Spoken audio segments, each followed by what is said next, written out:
Hello बच्चों, चलिए प्रश्न पढ़ते हैं। मान लीजिए कि समुच्चय एक के अवयव 1,2,3,4,6।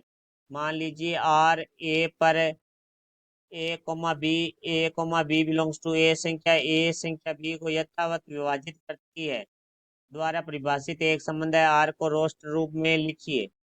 मुख्य अवधारणा, तो हमारा जो प्रश्न है वो संबंध से संबंधित है। तो देखो, हमारे बात करते हैं संबंध के बारे में।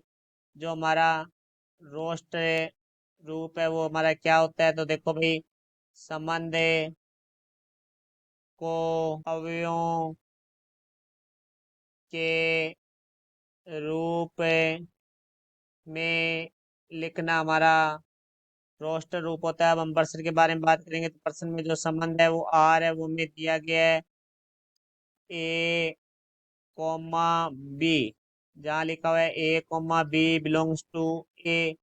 और आगे हमें लिखा हुआ है संख्या ए संख्या बी को यथावत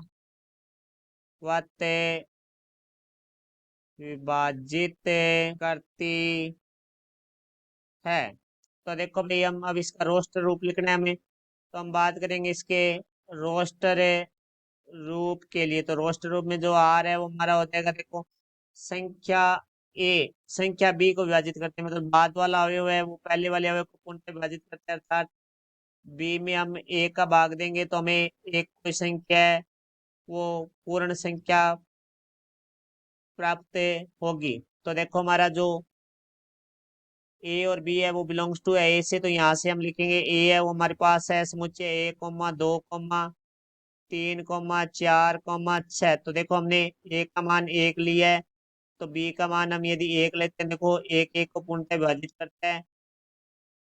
फिर हम 1,2 लेते हैं। तो देखो 1 है वो 2 को भी पूर्णतः विभाजित करता है। इसी तरह 1,3, क्योंकि 1 है वो 3 को पूर्णतः विभाजित करता है।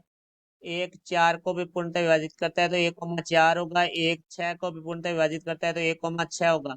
फिर हमारा 2,1 नहीं हो सकता, क्योंकि 2 1 को पूर्णतः विभाजित नहीं करता। तो हमारा होगा 2,2, 2 2 को पूर्णतः विभाजित करता है। फिर हमारा होगा 2,3 नहीं होगा, क्योंकि ये पूर्णतः विभाजित नहीं करता है, 2 है वो। फिर होगा 2,4।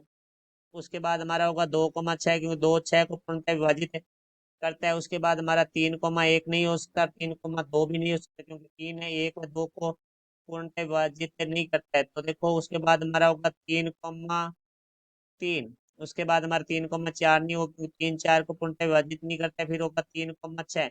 3 है वो 6 को पूर्णतः विभाजित करता है। फिर हमारा होगा 4,4, क्योंकि 4 4 को पूर्णतः विभाजित करता है। 4 1 को भी यथावत विभाजित नहीं करता है, 2 को भी नहीं करता है, 3 को भी नहीं करता है।